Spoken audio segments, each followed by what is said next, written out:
In this episode, we talk about the Chandipura virus and the Gujarat government's suspicion that it has led to the death of 6 children in the state. We also talk about an aircraft crash that led to the death of 18 people in Nepal. But first, we talk about the Supreme Court's verdict over the cancellation of the NEET UG 2024. Hi, I am Niharika Nanda, and you are listening to 3 Things, the Indian Express news show. A bench comprising Chief Justice of India D.Y. Chandrachud and Justices J.B. Pardiwala and Manoj Mishra presided over the hearing regarding the cancellation of the NEET UG 2024.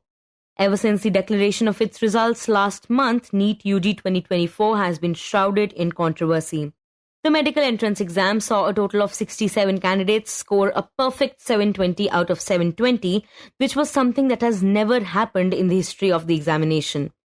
With questions being raised over grace marks allotted to the students and a paper leak, the matter is being investigated by the CBI and was finally heard by the Supreme Court on Monday and Tuesday. To tell us about the Supreme Court's final verdict and how the NTA will be proceeding forward, we have Indian Express's National Education Editor Ritika Chopra joining us. Ritika, the Supreme Court has given its verdict on the multiple petitions filed regarding a re-NEET examination. So can you talk to us a little about that? Well, the court had started hearing this matter right after it reassembled after the vacation. But what the bench headed by Chief Justice Chandrachud did was on Monday and Tuesday sort of held a marathon hearing on this matter because this, in a way, was holding up the counseling for admission to all undergraduate MBBS programs across the country. So on Monday, sort of for the whole day, it heard the petitioners, and then on Tuesday, it heard the government. By the end of it, it gave its order stating that there was no evidence on record to show that even as the court acknowledged that yes, there was a leak, the paper was leaked, there was no evidence to show that this had sort of a widespread impact, and hence it did not merit holding the examination all over again. A major point of contention in the case was a physics question for which grace marks were allotted to the students. Can you talk about what the issue was?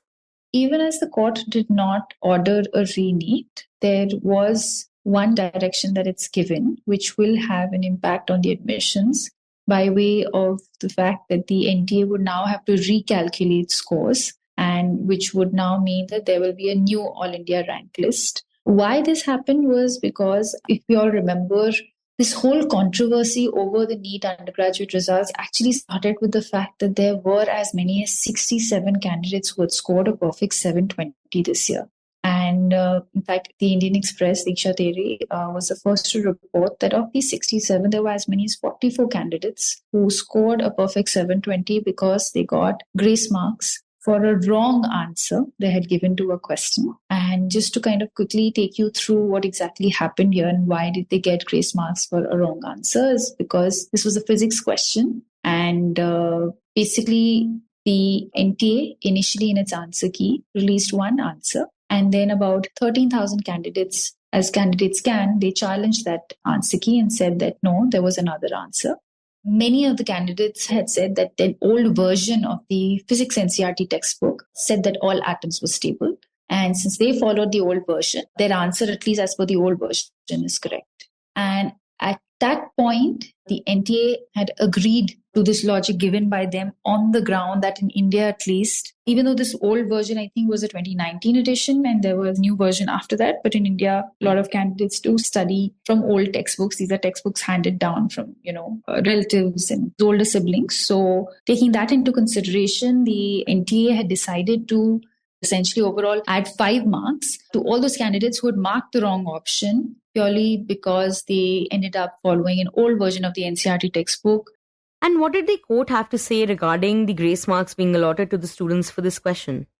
It's a question of science. There are no two answers. The answers can be absolute, but this question did come up in court too. One of the petitioners who was heard on Monday, and Chief Justice Chandrachud was quite intrigued by this question in particular. In fact, he then asked the IIT Delhi director, Dr. Rangan Banerjee, to actually set up a committee and tell the court what is the actual correct answer to that physics question. And of course, quite predictably, that IIT Delhi report said that, the correct answer was that most atoms are stable and not all. So then the court directed the NTA that you consider your original answer, that the answer that you said was correct in the first answer key, as the right answer, and only mark candidates or give marks to candidates who've given the correct answer, which means now, say, I think about 4.2 lakh candidates who had benefited because of these grace marks now stand to lose those 5 marks. Out of those 4.2 lakh candidates, as I mentioned earlier, 44 candidates ended up topping the exam. So those who had scored a perfect 720 because of the 5 grace marks will now get 715, which obviously means that they no longer are amongst the toppers. We kind of calculated to see where they would stand now. It's very difficult to give an accurate picture, but what we are sure of is that these candidates would find their ranks slip by at least 88 positions. So maybe some of them would have got a seat, for instance, at AIIMS Delhi for sure, and that seems difficult now. And Ritika, can you talk about the latest update provided by the CBI regarding the paper leak investigation? CBI officially, as opposed to hearing this from sources, but CBI officially has told the court that the leak indeed occurred in Jharkhand's Hazaribagh. And this is an official statement that they have made about its ongoing investigation. And the school, the Oasis school, which is at the center of this whole controversy in Hazaribagh, its principal, Ehsanul Haq, and another center superintendent, they're currently in the CBI custody, that they were responsible for this. The school principal apparently took money, and somebody entered the strong room where the question papers are kept, and they had photographed the question paper and sent it to another accused who's part of a solver gang in Hazaribagh to have this solved by a group of medical students. And the CBI said that they had CCTV footage to show this, this unauthorized access that they had to the strong room. And the solvers, after they solved the question paper, this was sent over to another location in Hazaribagh and 2 more locations in Patna. So this is essentially what we know now of what CBI, based on its investigation, has deduced happened on the morning of the exam and how the paper was leaked and where all it was sent. And what did the court have to say regarding the CBI's investigation of the paper leak case and the consequences that will be faced by the students involved? So one thing that the court said right at the outset, that there is absolutely no denying that the paper was leaked. And they are deducing this from CBI's report in itself. So the court was not convinced that this leak, which allegedly happened on the morning of the exam, actually that leaked paper or those leaked answers traveled far and wide enough to benefit a large number of candidates. The CBI, if I'm not wrong, at least the government informed the court that there were over 100 candidates who may have benefited, and the government to support, rather 155, if I'm not wrong, of which 30 were in Patna and 125 in Hazaribagh. The Solicitor General Tushar Mehta had informed the court. But the government was very confident that it's not more than this, and then it cited a whole lot of data analysis to make its point, to drive home its point that, the success rate across centers, including centers where candidates had allegedly had access to the solved answers, their success rate was in fact pretty poor, or if not poor, then as much as the last 2 years. So towards the end, even as Justice Chandipura said that yes, there's a leak, but it said that the CBI investigation would continue. And based on the investigation, if it is found that there were more candidates who had benefited, it was up to the government to act against those candidates. What the government had already acted against, if I'm not wrong, about 30 students, I think, in Godhra, and about 47 in Patna. They had issued them show cause notices, and then eventually, from what I remember, they were barred from the examination. And Ritika, what task was allotted to IIT Madras with regards to the investigation of the NEET UG irregularities? So earlier in the hearing, the Chief Justice did ask a lot of questions to figure out the scale of the leak. Like I mentioned that this right at the outset, the Chief Justice was convinced that there was a leak, but he was keen to know the scale of the leak, because the final decision on whether there should be a re-examination would hinge on that.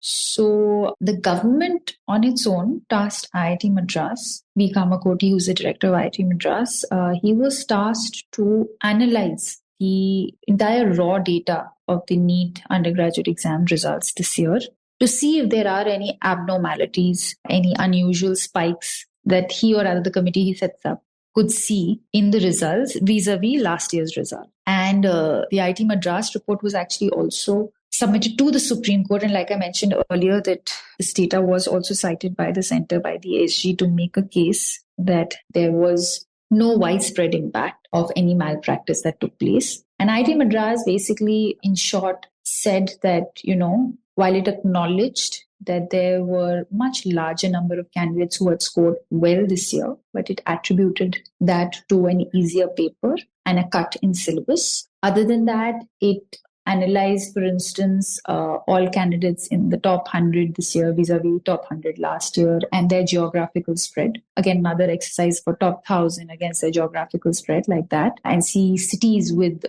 largest number of successful or rather candidates who had scored, say, above 700 and 650 and compare that to last year. Then the institute essentially deduced that there were no abnormalities there. So now that the re-examination is not happening, how has the court instructed the NTA to take things forward? I think right now the immediate thing is, of course, for the National Medical Commission to the NMC to announce the counselling dates, but it can't do that unless the National Testing Agency comes up with a revised merit list, which we spoke about earlier, that needs to be revised because of the fact that it needs to recalculate all the results and deduct the 5 grace marks given to candidates who gave the wrong answer to a question in the physics section. So that yesterday, Education Minister Dharmendra Pradhan had said that the new merit list would be issued in 2 days and then counselling should start immediately after that. In the meantime, the government has set up a high-level committee to look at reforms within the NTA to see how the whole examination process for competitive exams can be changed to ensure that there is no tampering or such embarrassing incidents in future.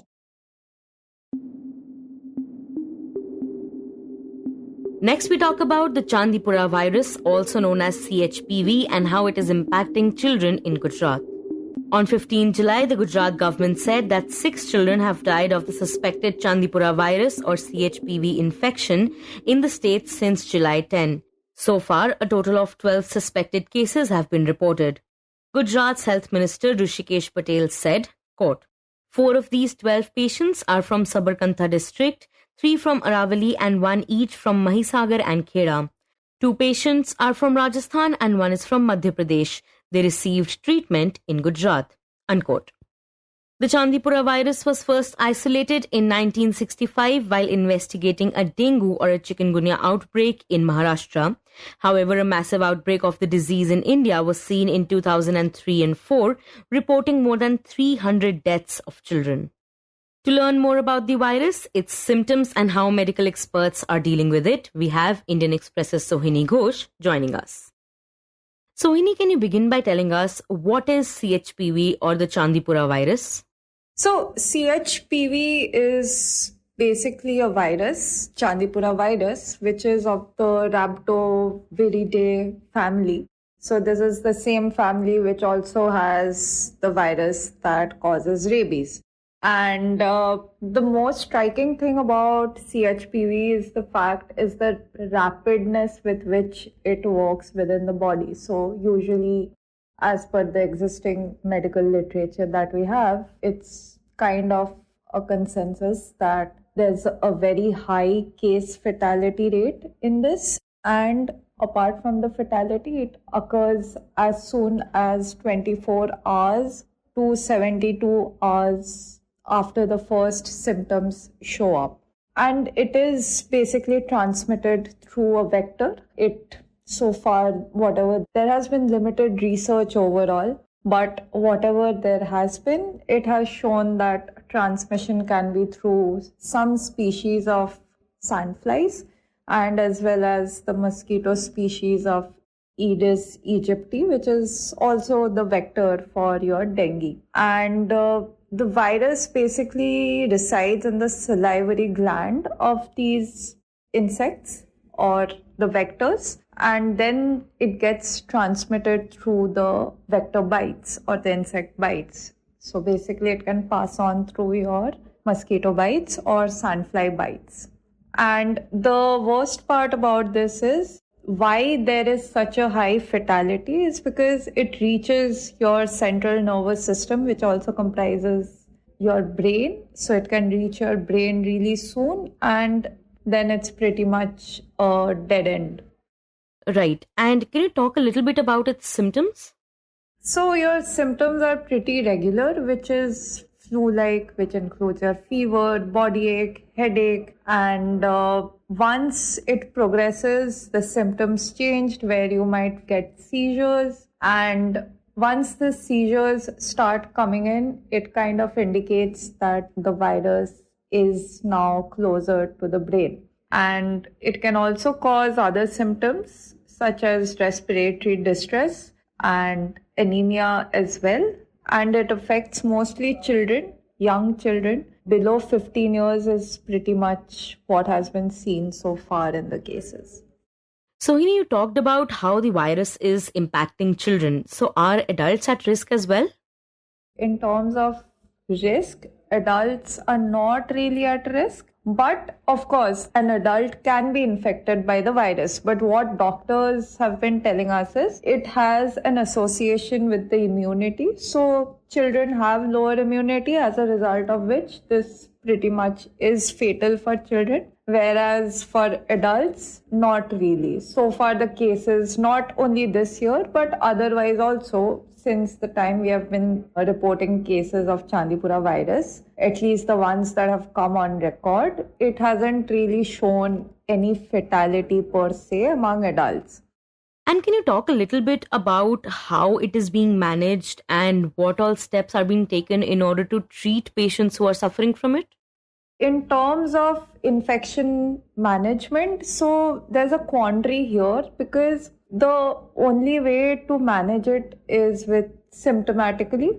So basically, the moment your first symptoms show up, for example, fever, body ache, etc., you should be rushing to the doctor and actually getting the tests done, the lab work for this done.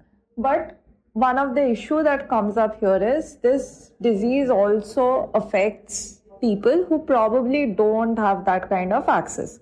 So what we have seen in, say, Gujarat, or even in the past in Maharashtra or Madhya Pradesh or other places where this is usually endemic, the infection, what we see is it affects tribal, remote areas. So it has the proliferation of the virus as well as the vector has a lot to do with the conditions, the living conditions, for example. So the sandflies basically proliferate better in damp, moist, dark places, for example, in a base like, say, cow dung. So these are things that you probably won't find in a posh locality, for example. So, yeah, the only way to manage it is to stop the infection from reaching your brain. Because once it reaches the brain, then there's very little you can do. And Sohini, in which state or in which region of the country are maximum cases of the Chandipura virus propping up?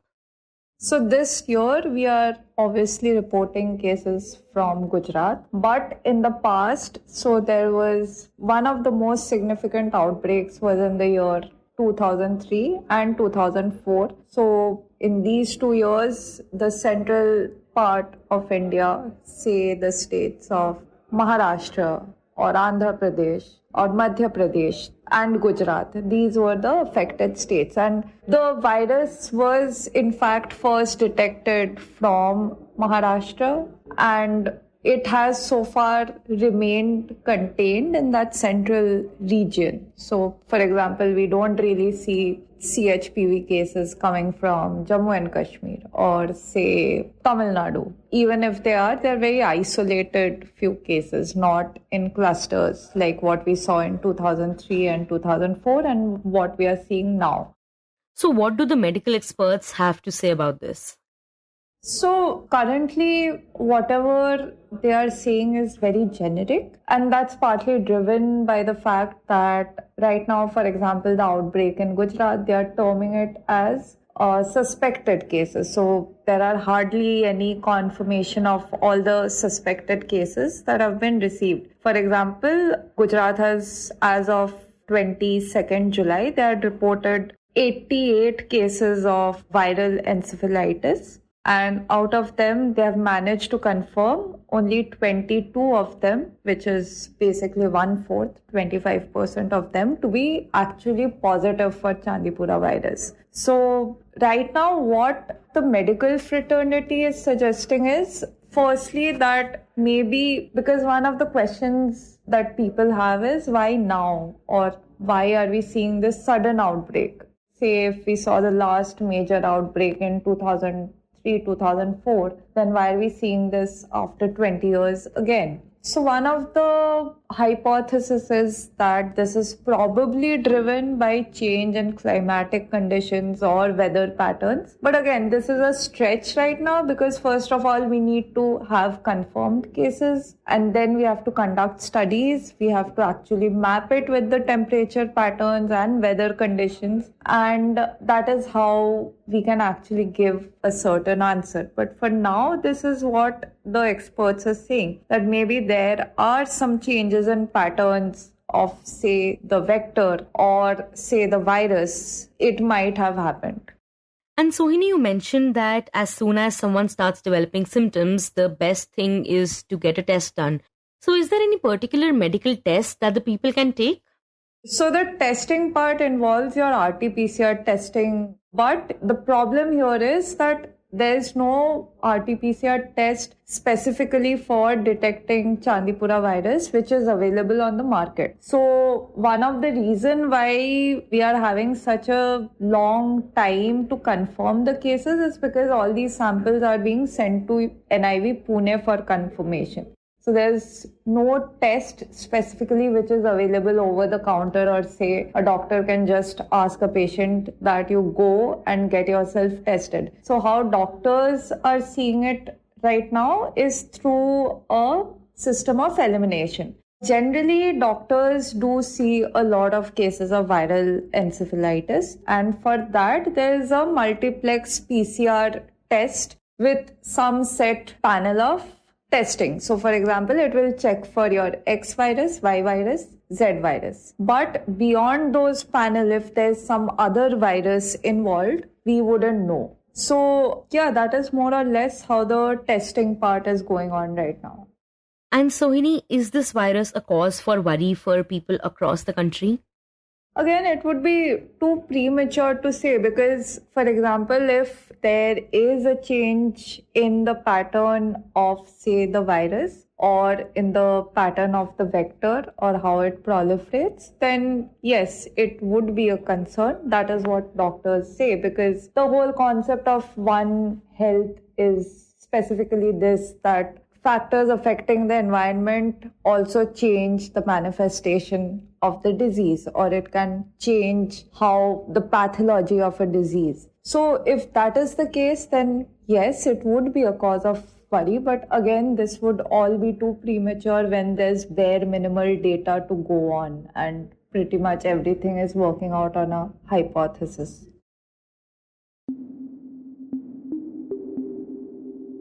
And in the end, we talk about a devastating aircraft crash in Nepal. Yesterday, 18 people were killed after a Bombardier CRJ-200 aircraft crashed during takeoff at the Tribhuvan International Airport in Kathmandu, Nepal. The aircraft, which belonged to the regional carrier Saurya Airlines, was carrying 2 crew members and 17 technicians from Nepal's capital to the city of Pokhara for maintenance checks. Only pilot Manish Shankya survived the crash, and he is currently being treated at a nearby hospital for a head injury. The Civil Aviation Authority of Nepal, CAAN, said in a press release that shortly after takeoff from runway 02, the aircraft veered off to the right and crashed on the east side of the runway. It is still unclear what led to the crash, while some experts who have reviewed the footage of the incident have said that behind the crash was what is known as a climb failure. The plane was unable to successfully gain altitude after takeoff. This can happen due to a number of reasons, including engine failure. The sharp bang could have been caused by one engine failing or stalling, faulty pre-flight planning because the plane was heavier than expected, or other technical issues, or even a pilot error. A proper investigation will shed further light into exactly what was behind the mishap that happened yesterday. According to the Geneva-based Bureau of Aircraft Accidents Archives, B3A, Nepal has seen 68 aviation accidents since 1946, which have claimed a total of 900 lives. You were listening to 3 Things by the Indian Express. Today's show was edited and mixed by Suresh Pawar and produced by me, Niharika Nanda.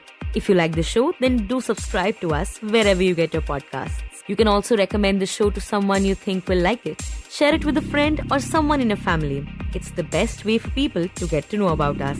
You can also tweet us at Express Audio and write to us at podcasts@indianexpress.com.